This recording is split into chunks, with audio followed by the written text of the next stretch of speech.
ওনার স্মরণে যে মাহফিল, আমরা দুই একটা কথা শেখার জন্যই তো আসছি, শেখার জন্য আসছি না? আমাদের ম্যাক্সিমাম আকারে মুরব্বী, আমরা কোন দিন মারা যাবো কেউ বলতে পারি না। তাই মরার পূর্বে এমন কিছু করার দরকার, এমন কিছু আমাদের শেখার দরকার, যাতে করে দুনিয়া এবং আখিরাতে আমরা কোন মুসিবতে না পড়ে যাই। আল্লাহ রাব্বুল আলামিন আমাদের, আমি সহ সকলকে যাতে ইহকাল এবং পরকাল সুন্দর করে দেন।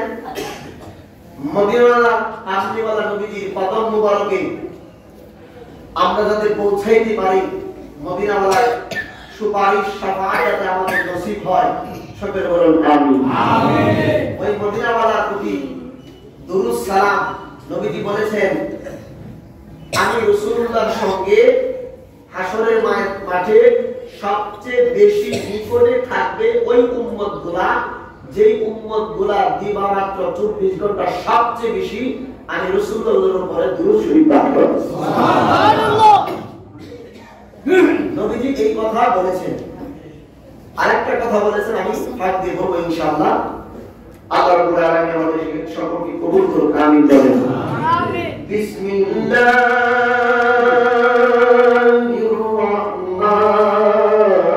রাহমানির রহিম।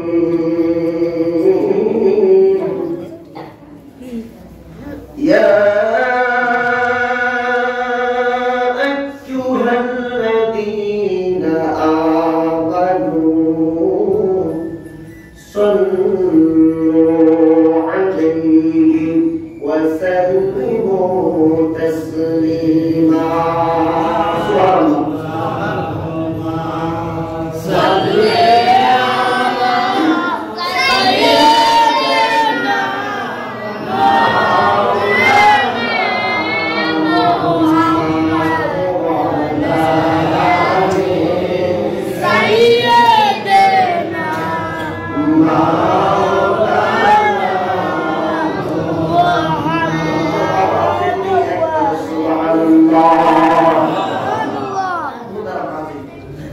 আমি শুধু এই আয়াতের উপরে কথা বলবো, যে কথাগুলো আমাদের জন্য অত্যন্ত জরুরি। আমার কথাগুলো ফার্স্ট টু লাস্ট একটু মনোযোগ দিবেন, নয়তো বা বুঝতে পারবেন না। কারণ কিছু কথা আছে অন্যদিকে খেয়াল দিলেও কথাটা স্মরণ থাকে, বুঝে আসে।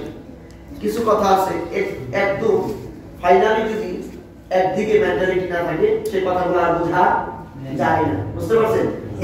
দেখো কথাগুলো গুরুত্বপূর্ণ। আল্লাহ রাব্বুল আলামিন পবিত্র কুরআনুল কারীমের মধ্যে সূরা মায়দা নামে একটা সূরা আছে। সূরাতুল মায়দার মধ্যে আমার আল্লাহ ঘোষণা করে দিচ্ছেন, ইন্নাল্লাহা ওয়া মালাইকাতাহু ইউসাল্লুনা আলান নবী। আমার আল্লাহ বলছেন, নিশ্চয়ই আমি আল্লাহ, ওয়া মালাইকাতাহু আমার সমস্ত ফেরেশতারা সহ আমি আল্লাহ আমার বন্ধু নবীর প্রতি দুরূদ পাঠাই। সুবহানাল্লাহ। ইউসাল্লুন হচ্ছে মুজারের সিগা, অর্থাৎ দুরূদ পড়িতেছেন, ভবিষ্যতেও পড়িতে থাকিবেন। আল্লাহ রাব্বুল আলামিন তার বন্ধু নবীর উপরে দুরূদ পাঠ করেন, সমস্ত ফেরেশতারা দুরূদ পাঠ করেন। এখন আমরা সকলে মিলেমিশে একটু পূর্বে যে দুরূদ পড়লাম, এইভাবে কি আল্লাহ দুরূদ পড়েন নাকি? এইভাবে কি সমস্ত ফেরেশতারা দুরূদ পড়েন নাকি? আমাদের একটু জানার দরকার আছে। সারা জীবন শুনেছি আল্লাহ নবীর প্রতি দুরূদ প্রেরণ করে, সমস্ত ফেরেশতারা নবীর প্রতি দুরূদ প্রেরণ করেন, কিন্তু মালিক আমরা দুরূদ করি আল্লাহুম্মা সাল্লি আলা মুহাম্মাদ বলে, আমরা দুরূদ করি সাল্লাল্লাহু আলাইহি ওয়াসাল্লাম বলে, কিন্তু মালিক তুমি কি এমনি করে আমাদের মতো দুরূদ পড়ো নাকি অন্য কোনো ভাবে পড়ো? আমরা এই যে কি বলে এই মাহমুদপুরবাসী দিবসকে জানতে চাই, আমার আল্লাহ রাব্বুল আলামিন কিভাবে দুরূদ পড়ে। কিতাবের নাম বলে দিচ্ছি, কিতাবের নাম সহিহুল বুখারী। পবিত্র কুরআনুল কারীমের পরে যে কিতাবের নাম, ওই কিতাবের নাম হলো সহিহুল বুখারী। এই বুখারী শরীফের জিলদে সানি মানে দ্বিতীয় খণ্ডের মধ্যে কিতাবুত তাফসীরের মধ্যে আল্লামা ইমাম বুখারী রাহমাতুল্লাহি আলাইহি আয়াতে কারিমার পর চমৎকার ব্যাখ্যা করেছেন। ইমাম বুখারী ডাক দিয়ে কই, জগৎবাসীরা শুনো, ইয়া আইয়ুহাল্লাযীনা আমানু সাল্লু আলাইহি ওয়া সাল্লিমু তাসলিমা। এটার ব্যাখ্যা করতে গিয়ে তিনি লিখেন, ক্বালা আবুল আলিয়া সালাতুল্লাহু সালাহু আলাইহি ইনদাল মালাইকা ওয়া সালাতুল মালাইকাতু দুআ। ক্বালা ইবনু আব্বাস রাদিয়াল্লাহু তাআলা আনহুমা ইউসাল্লুন ইউবাররিকুন। একবার জুড়ে বলা যাবে কি সুবহানাল্লাহ।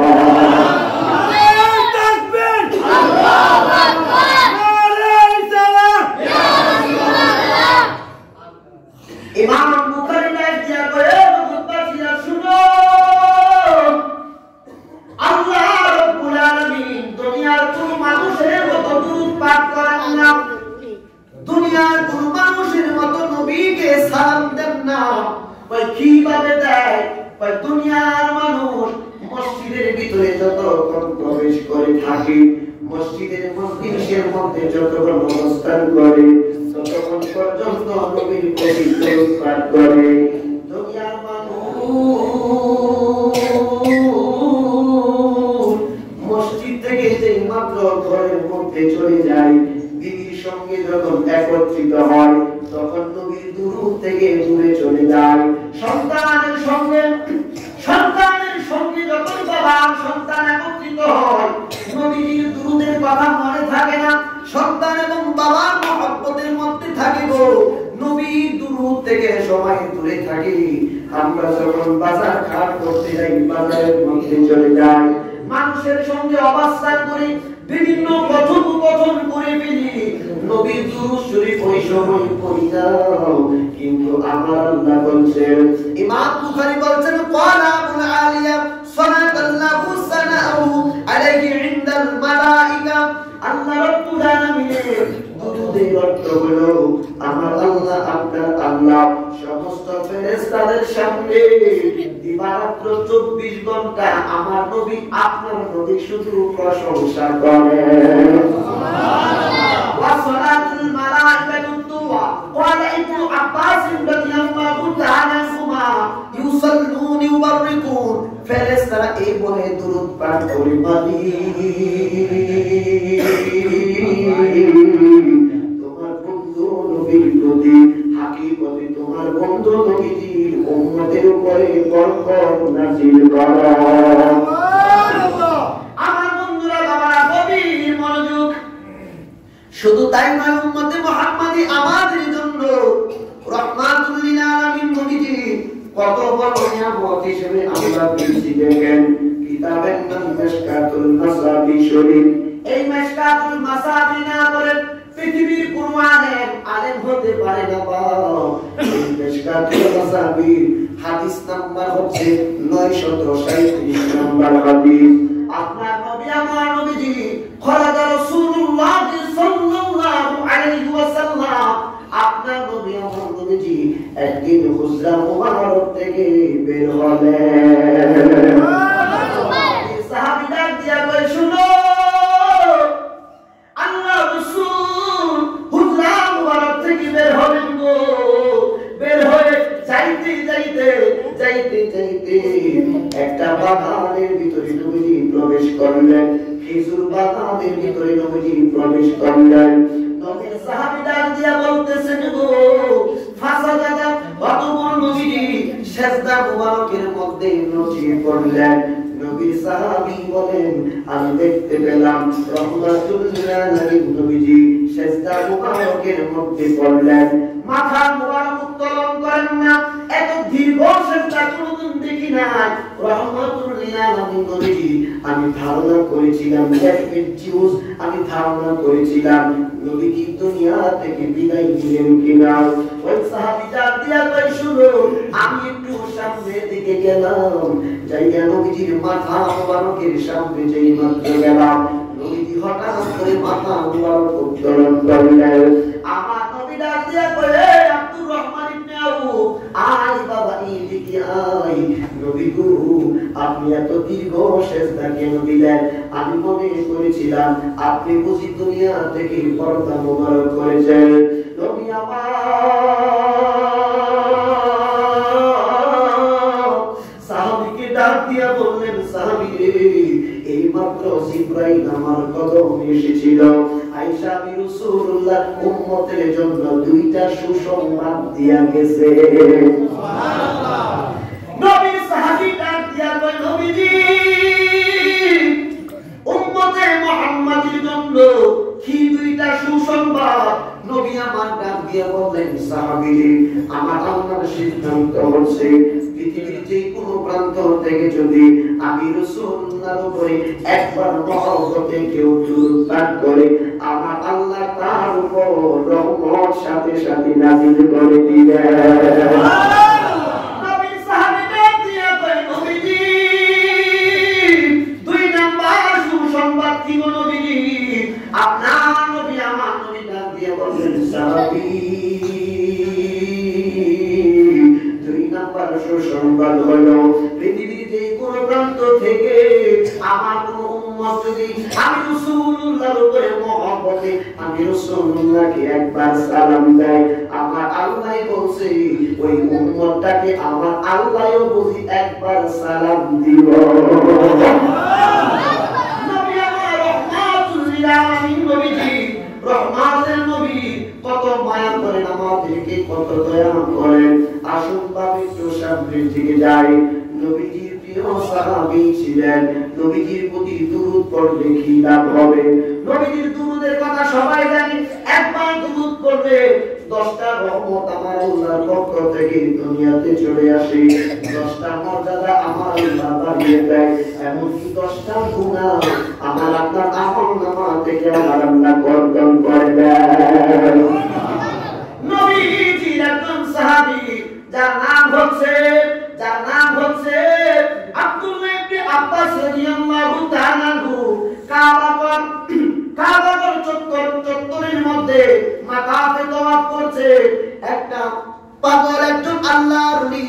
এই কাবার খানে কাবা তিনি তওয়াফরত অবস্থায় নবীজির সাহাবী আব্দুল্লাহ ইবনে আব্বাস রাদিয়াল্লাহু তাআলা আনহু দেখতেছে এই পাগলাটা তওয়াফ করা অবস্থায় বিভিন্ন দোয়া পাঠ করা লাগে।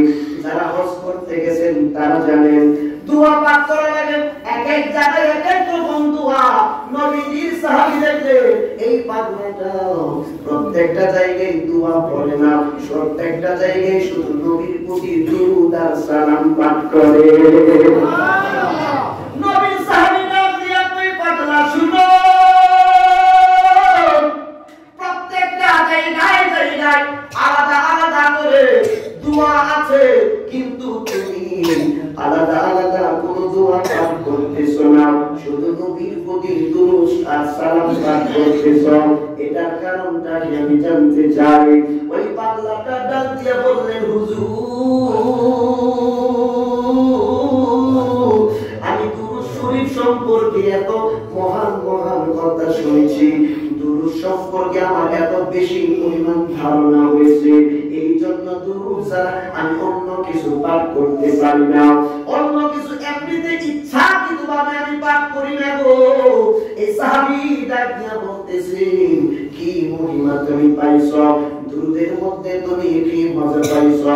ভাই হুজুর, তাহলে আমার ঘটনাটা একটু শুনে নেন।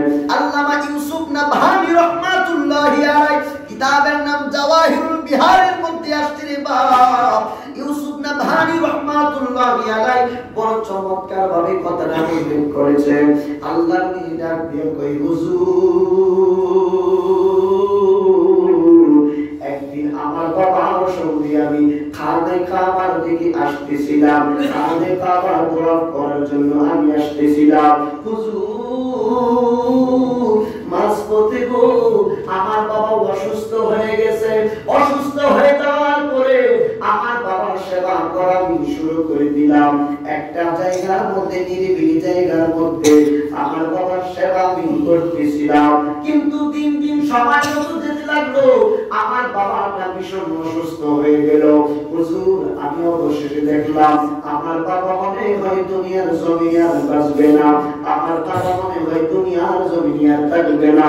হঠাৎ করে হুজুর আমি দেখলাম আমার বাবা হঠাৎ করে এই দুনিয়ার মায়া ত্যাগ করে, ইহকাল ত্যাগ করে আল্লাহর সান্নিধ্যের দিকে তিনি রওনা হয়ে গেছে। বলা যাবে কি সুবহানাল্লাহ। কতদিন বাকি আমি জানিলাম না গো আল্লাহ, মরণে কতদিন বাকি আমার, মরণে কতদিন বাকি আমি জানিলাম না গো আল্লাহ, মরণে কতদিন বাকি। আর আজরাইল আসিয়া যখন হস্তে দিবা তোরে, আজরাইল আসিয়া যখন হস্তে দিবা তোরে, তখন আমার মনা পাই করবা নৌকা চড়ি আমি জানিলাম না গো আল্লাহ, মরণে কতদিন বাকি আমি, মরণে কতদিন বাকি আমি জানিলাম না গো আল্লাহ, মরণে কতদিন বাকি। আর হায়াত হইল হাতে বাইরে, মত হইল বাইরে, হায়াত হইল হাতে বাইরে, মত হইল বাইরে।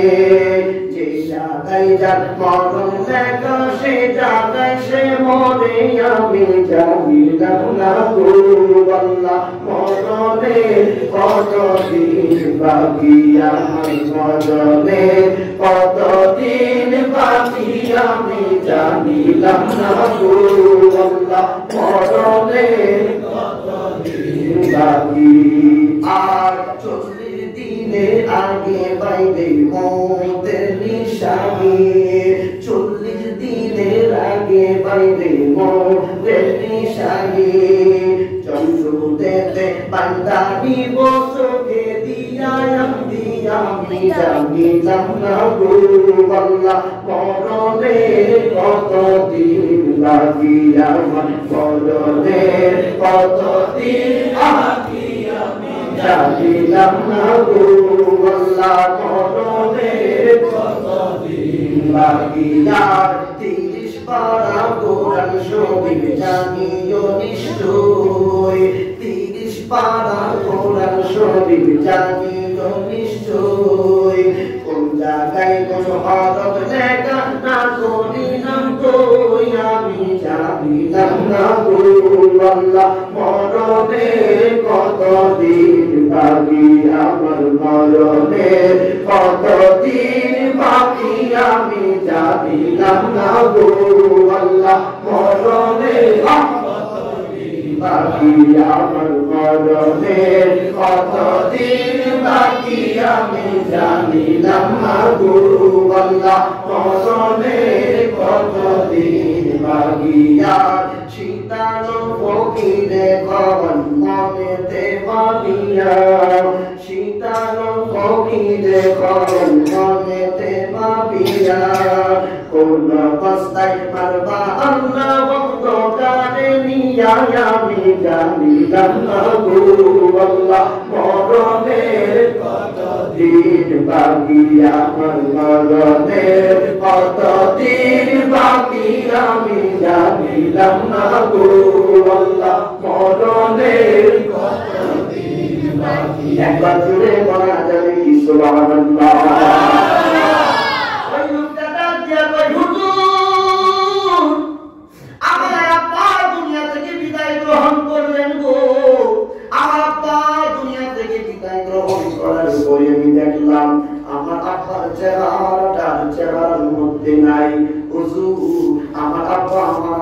পরে আমি তাকায় দেখলাম আমার আব্বার চেহারাটা একটা গাদার পশুর চেহারার মতো হয়ে গেছে। আমার আব্বার চেহারাটা কালো কুষ্টি বিশ্রী হয়ে গেছে। এলাকার আশেপাশের মানুষগুলা দেখে তাই আমার আব্বা সম্পর্কে মানুষ অন্যরকম বিহেভ করবে, ধারণা করবে। কারণ মুমিন বান্দার চেহারা কখনো বিকটাত্মক আকৃতি ধারণ করে না। মুমিন যারা মৃত্যুর সময় দেখবেন মুমিনদের মৃত্যুর পরে চেহারাটা হলুদ হয়ে যাইব। আপনার নবী আমার নবী ডাক দিয়ে বললেন, উম্মত শুনো, একটা মানুষ মুমিন অবস্থায় মৃত্যুবরণ করলো কিনা সেটা বুঝবা কিভাবে? যদি দেখো মৃত্যুর পরে তার শরীরটা ঘেমে যাচ্ছে, ঘামতেছে, বুঝবা এই লোকটার মৃত্যু মুমিন অবস্থায় হয়েছে।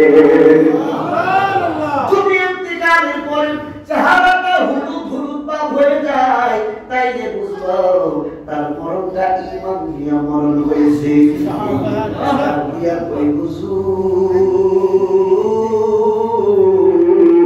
আমার বাবার চেহারাটা গাদার আকৃতির মতো চেহারা হইয়া গেছে। হুজুর গো,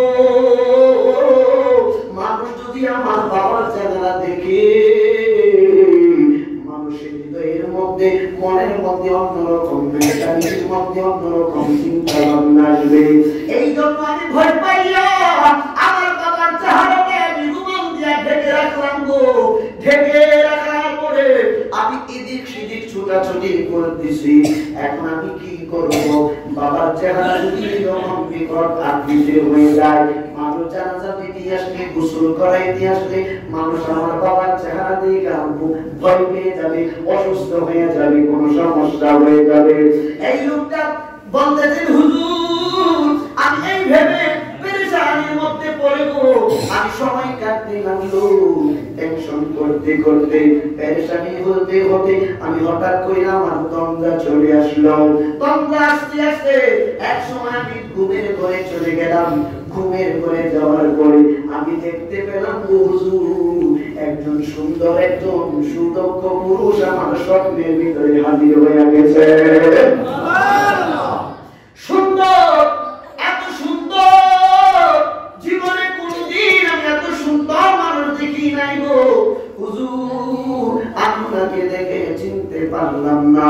আমি দেখলাম আমার পাশে সেদিন আসলেন, আয়েশা দেখলাম আমার বাবার চেহারাটা গাদার পশুর আকৃতি হয়ে গেছে হুজুর। আমি দেখলাম ওই লোকটা, নুরানি লোকটা আমার বাবার চেহারার উপর থেকে পর্দাটা সরাইয়া আমার বাবার চেহারার মধ্যে নুরানির হাত মুবারকটা বুলাইছে। নুরানি হাত মুবারক বুলাইতে দিবি আমি দেখলাম আমার বাবার চেহারাটা পশুর চেহারা থেকে কালো বিশ্রী চেহারা থেকে সুন্দরান্বিত চেহারা হয়ে গেছে। আমি এই জিনিসটা দেখা বড় আশ্চর্য হয়ে গেলাম। বড় আশ্চর্য হয়ে যাওয়ার পরে আমার কৌতূহল জাগলো, এই লোকটার পরিচয় আমি জানতে হবে, এই লোকটার পরিচয় আমাকে জানতে হবে। ডাক দিয়া বললেন, শুনুন, এইরকম মুসিবতের সময় কোন মানুষ তো মানুষকে সহযোগিতা করতে আসে না। আপনি কেমন মানুষ, আপনি কেমন লোক, আমার বাবাকে আপনি এই মুহূর্তে আপনি সহযোগিতা করেছেন। এই 3 দিনের টাইমে লোকটা যেই মাত্র আল্লাহর কথা বললেন, ওই নুরানি লোকটা যিনি এসেছিলেন তিনি বলতেছেন, পাগলা আমারে কি তুমি চিনো না? কই না, আমি আপনাকে চিনতে পারি নাই। কই আমি আর অন্য কেউ না, আমি হইলাম তোমার নবী, রহমাতুল লিল আলামিন নবী। আর দূরে পড়া যাবে কি সুবহানাল্লাহ। ও গো মায়ার নবী গো, তুমি প্রেম শেখায়া কোথায় লুকাইলা বলো। ও গো মায়ার নবী গো, তুমি প্রেম শেখায়া কোথায় লুকাইলা। আমরা কেমনে যাব তোমার কাছে নবী, কেমনে যাব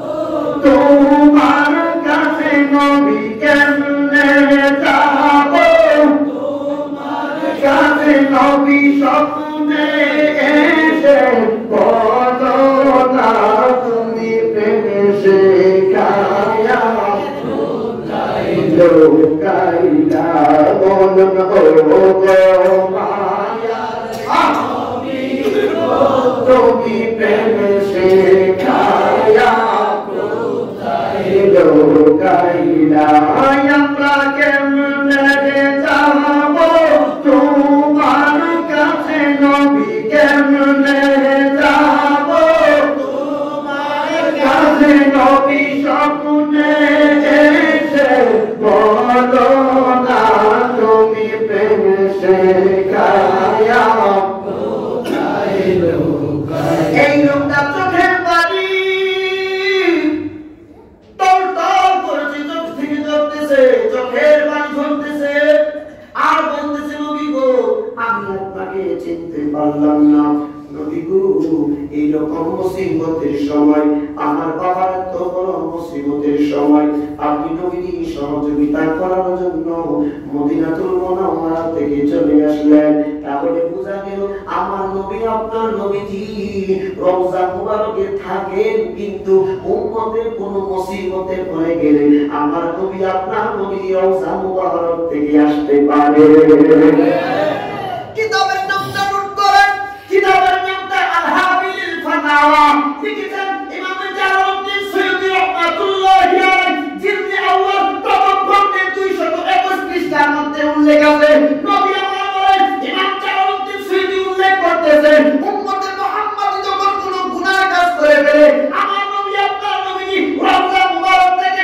উম্মতে মুহাম্মাদীর জন্য ক্ষমা প্রার্থনা করেন সুবহানাল্লাহ শুধু তাই নয় জালালউদ্দিন সৈয়দী বলতেছেন শুনো আপনার নবী আমার নবীজি কোনো উম্মত যখন কোনো মুসিবতে পড়ে যায় শুধু তাই নয় আমার নবী আপনার নবীজি উম্মত যাদের যে উম্মতের উপরে সন্তুষ্ট হয়ে যায় তার জানাজার নামাজ পর্যন্ত আমার দয়াল নবী হাজির হয়ে যায়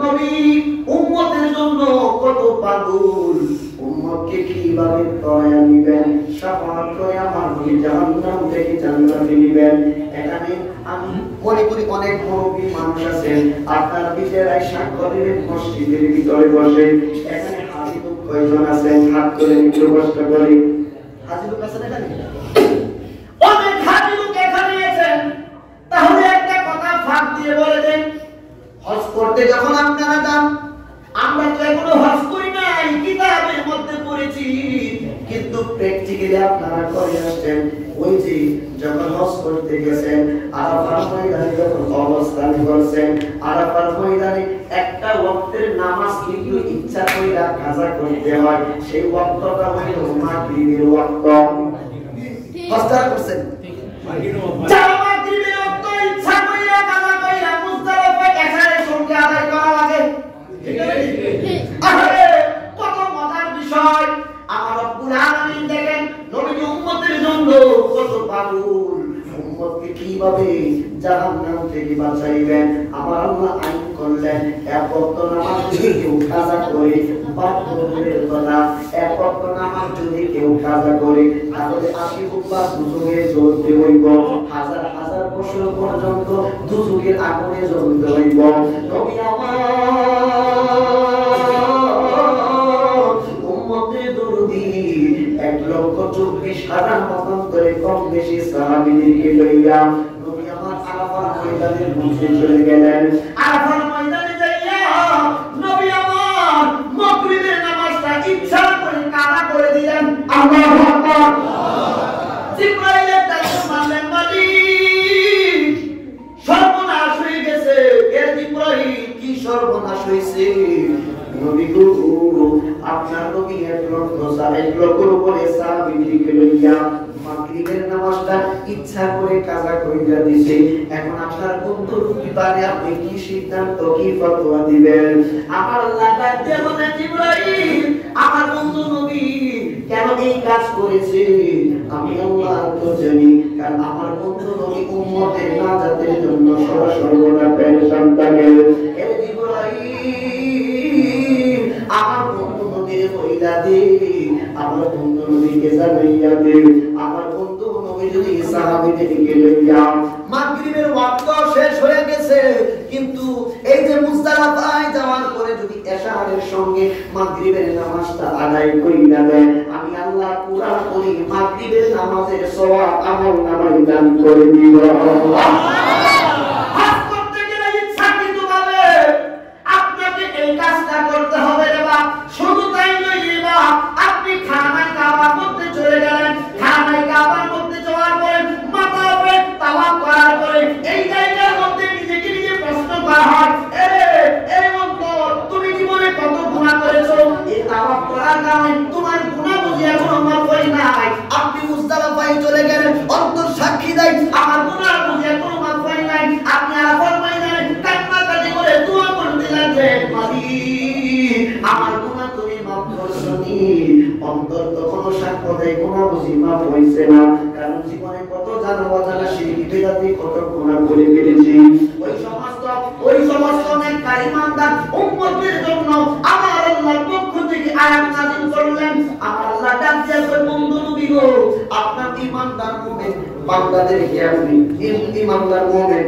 উম্মতদেরকে আপনি জানিয়ে দেন ওয়ালাউ আন্নাহুম ইযলামু আনফুসাহুম জাআউকা ফাস্তাগফিরুল্লাহ ওয়াস্তাগফারা লাহুমুর রাসূলু লাওয়াজাদুল্লাহ তাওয়াবার রহিমা নবী গো আপনার উম্মতরা আমাদের উপরে জুলুম করবে গুনার কাজ করবে অন্তর সাক্ষী দেয় খানা খাওয়া পাপ করার পরে অন্তর সাক্ষী দেয় গুনাহ মাফ হয় নাই মুজদালিফায় যাওয়ার পরে অন্তর সাক্ষী দেয় গুনাহ মাফ হয় নাই আরাফার ময়দানে কান্নাকাটি করার পরে অন্তর সাক্ষী দেয় গুনাহ মাফ হয় নাই সাফা মারওয়া সাই করার পরে দৌড়াদৌড়ি করার পরে অন্তর সাক্ষী দেয় গুনাহ মাফ হয় নাই আমার আল্লাহ ডাক দিয়া কয় তোমরা দেরি করতেছে কেন যাও না আমার বন্ধু নবীর কদম মুবারকে মদিনাতুল মুনাওয়ারায় চলে যাও আমার বন্ধু নবী যদি তোমাদের পক্ষে সুপারিশ করে তোমাদের পক্ষে আমার নবী সাফাই করে আমি আল্লাহ ওয়াদা দিলাম লাওয়াজাদুল্লাহ তাওয়াবার রহিমা তোমাদের তওবা কবুল কইরা আমি আল্লাহ তোমাদেরকে মুমিন বান্দা হিসেবে কবুল কইরা নিব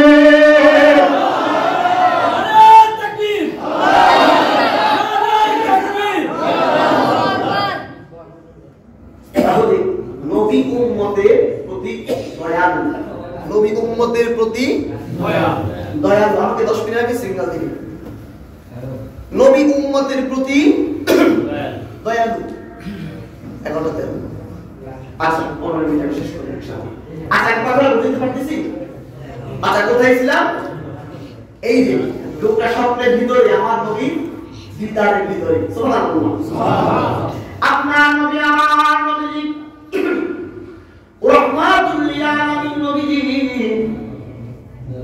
স্বপ্নের ভিতরে বললেন পাগলারে আমি বুঝি রাহমাতুল লিল আলামিন নবীজি এই পাগলাটা আজাকে বললেন নবী গো নবী আপনি এই মুসিবতের সময় আমার বাবারে আপনি সহযোগিতা করলেন এত বড় অপমান থেকে আমার বাবাকে আপনি মুক্তি দান করলেন নবী গো আমার বাবা কি এমন আমল করতো যার কারণে আপনি আজকে আয়েশা সহযোগিতা করলেন সাহায্য করলেন এখন বাবা বড় মুসিবতের দিন ওই আল্লাহ ছাড়া কেউ সহযোগিতা করতে পারে না দেখেন বাবা প্রত্যেকটা জিনিসের মৌলিক বিষয়গুলো বোঝা লাগবে একজন মানুষ আরেকজন মানুষকে টাকা দিয়া হেল্প করে সাহায্য করে একজন মানুষ পরে গেলে হাত দিয়া উঠাইয়া সহযোগিতা করে সাহায্য করে আল্লাহর সাহায্য আর বান্দার সাহায্য এক না কেমনে এক না ভাই কোনো কথা বললে শিরিক বেদাত একটা পুরা কাজ কথা যুক্তি আপনাদেরকে শেখাইয়া দিয়ে যায় শিরিক মানে হইল সমান সমান শিরিক মানে হইল সমান সমান কেমনে সমান সমান শিরিক অর্থ সমান সমান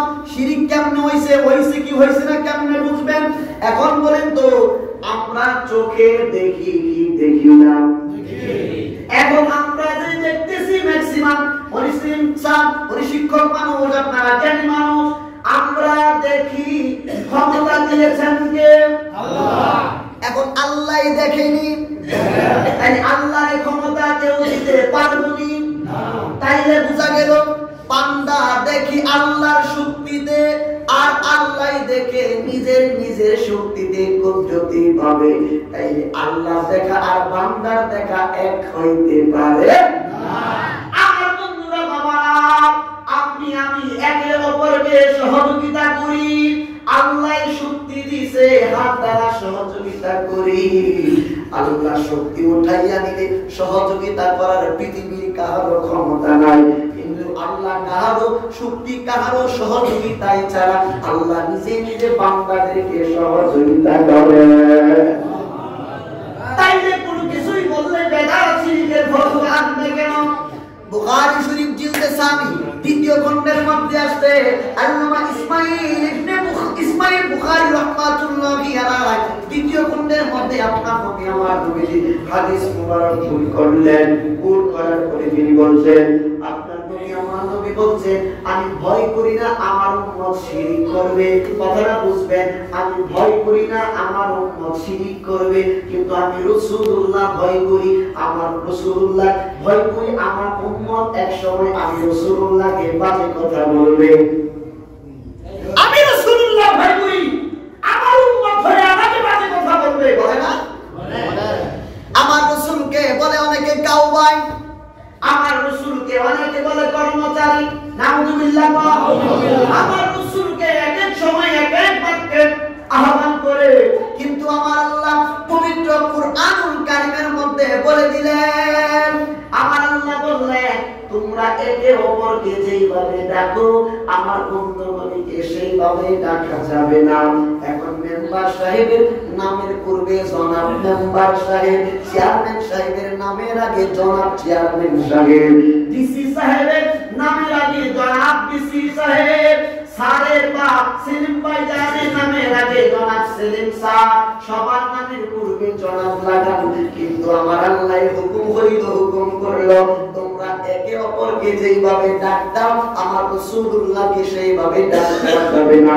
তাই আমার নবীর নামের পূর্বে জনাব লাগানো জায়েজ আসেনি, জায়েজ নাই।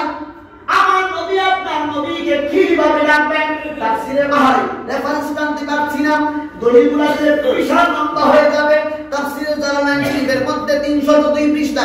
এখন বাসায় গিয়ে দেখবেন আরবি টু উর্দু কিতাব পুরো বাংলা নাই, আরবির মধ্যে জার জবর পর্যন্ত নাই। 302 পৃষ্ঠার 10 নম্বর হাসিয়া তুলে দেখবেন আল্লামা জালালউদ্দিন সুয়ুতী রাহমাতুল্লাহি আলাইহি যিনি নবীজিকে 75 বার স্বপ্ন যুগে দেখেছে। জালালউদ্দিন সুয়ুতী কয়, নবীজিকে বাস্তবে সাহাবারা যেইভাবে সম্মান কইরা ডাক দিত, বাদা উফাতিহি নবীজির ইন্তেকাল মুবারকের পরে নবীজিকে সম্মান কইরা ডাক দিতে হবে, ইয়া রাসূলুল্লাহ। সুবহানাল্লাহ। পড়াশোনা নাই তো, ছোটি বই পড়ে যদি এমবিবিএস ডাক্তার হওয়া যাইতো তাহলে এত পরিশ্রম করে মানুষ মেডিকেলে পড়াশোনা করতে যাইতো না, মানুষ বাইরে ডিগ্রি আনতে যাইতো না। একটু পড়াশোনা করতে হয়। দেখেন বাপ, খুব মনোযোগ দিবেন।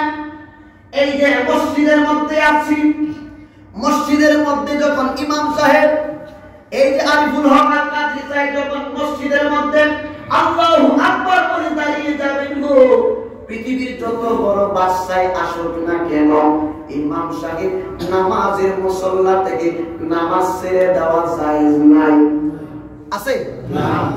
ইসলামিক ফাউন্ডেশন সরকারিভাবে বুখারী শরীফ বাংলা তরজমা করেছে, এটার ৫ম খণ্ডের প্রথম হাদিস। যারা আরবি পড়তে পারেন না বাংলাটা পড়ে নিয়েন। প্রথম হাদিসের মধ্যে নবীজি একটা গোত্র থেকে আসলেন, আসার পরে দেখতেছেন নবীজির শ্রেষ্ঠ সাহাবীদের মধ্যে একজন সাহাবী আবু বকর আল্লাহু আকবার বলে ইমামতিতে দাঁড়াইয়া নামাজ আদায় করাচ্ছেন। নবী আমার দেখতেছেন নবীর উম্মত নামাজ আদায় করে মসজিদের মধ্যে, নবীজির কত ভালো লাগতেছে। নবী আমার পিছন দিক দিয়া আস্তে আস্তে করে নামাজের মুসল্লার দিকে যাচ্ছেন। নবী আমার প্রথম কাতার, আমার নবী টপকাইয়া দ্বিতীয় কাতারে গেলেন। তৃতীয় মানে শেষ কাতারের লোকগুলা নবীজিকে যেই মাত্র দেখলেন, একজন আরেকজন এই যে তরিনা এইভাবে ছিল, তরিনা সাইরা দিয়া এই হাত দিয়া এই হাতের উপর এইভাবে তালি বাজাইতে লাগলো। সুবহানাল্লাহ। তরিনা সাইরা দিলে নামাজ থাকে না, তরিনা সাইরা দিলে নামাজ ফাসেদ হয়ে যায়, বাতিল হয়ে যায়। কিন্তু নবীর সাহাবারা নবীর মহব্বতে তরিনা সাইরা দিছে, নামাজ বাতিল হয় নাই। সুবহানাল্লাহ। আমার প্রধানমন্ত্রীর জন্য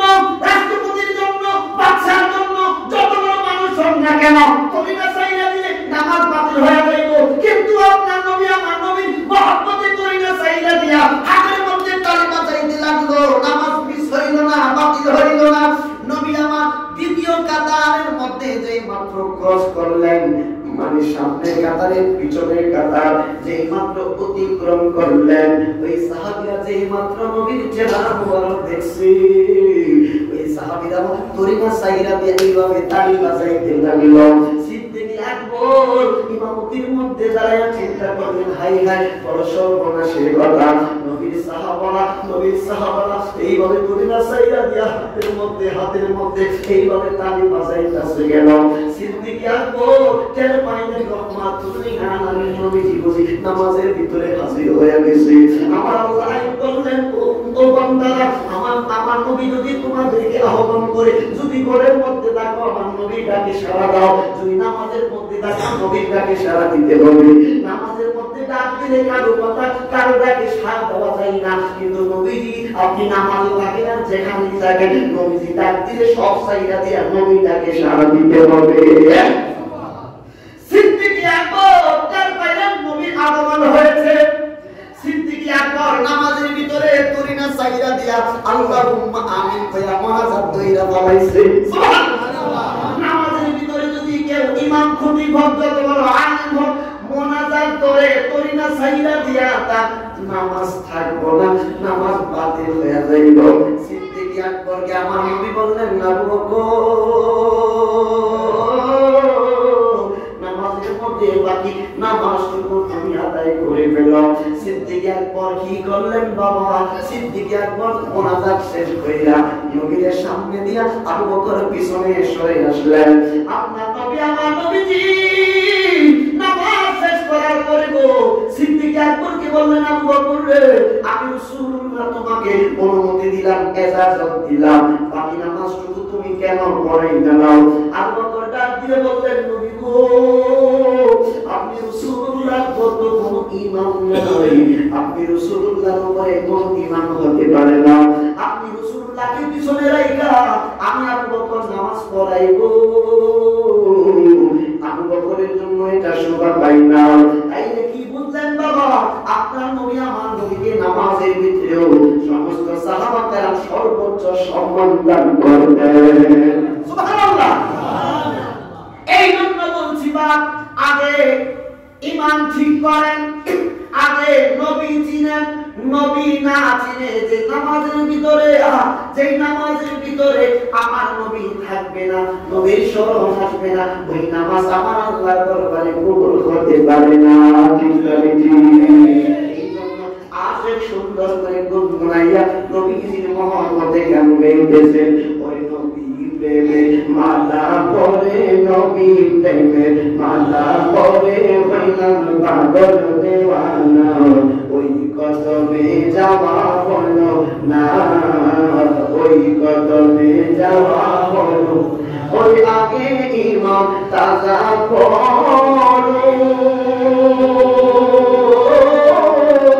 পরে রোজা নামাজ পড়ো গো। সুবহানাল্লাহ। নারে তাকবীর, নারে রিসালাত, প্রধান বক্তা আগমন।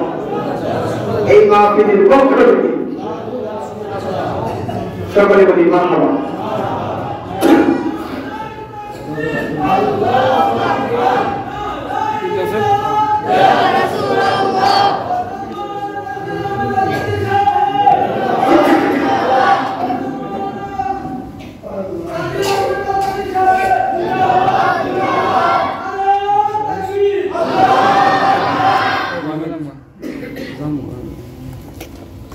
আলহামদুলিল্লাহ। এটা খান দিয়ে দাও। আজকের মাহফিলে যিনি সম্মানিত প্রধান আলোচক বিশিষ্ট ওয়াইজি ইসলাম চিন্তাবিদ হযরত আল্লাহ মাওলানা মুফতি তানজিল আহমদ কাদি সাহেব মাদ্রাসা আলিস